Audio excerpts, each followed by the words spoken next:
2 weeks pa lang, and considering na meron pa kayong 46 days and 53 days for diesel and gasoline respectively, kumulekta na ng 3 billion, kumita na ng 3 billion pesos per day, which was bankrolled by the people themselves.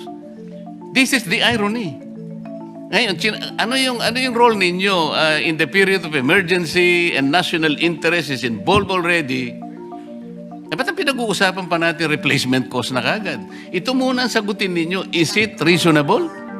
Is this reasonable in 2 weeks' time? Mr. Chair, again, it's a matter of perspective. When the law says that we may direct the operation, we have to be mindful of again, on price. We have to be mindful of allowing the oil company to be able to replace it on a weekly basis. Okay. Isara natin ang argumento. Did you check the oil companies? Kinuha nyo yung document? Kanino la binili? Makikita nyo ba kung magkano binili? Did you check that? Have you done that?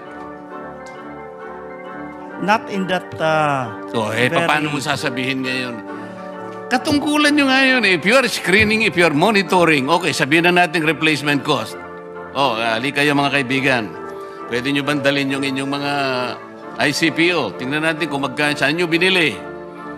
Binili natin kay ganito, ito po yung presyo. At least chinek natin. Now I am asking you, nag-check, sabi nyo hindi. So ano yung monitoring? This is the frustration, Mr. Chair. Salamat po. Mr. Chair. Si Mr. Balbuena, you want to interject?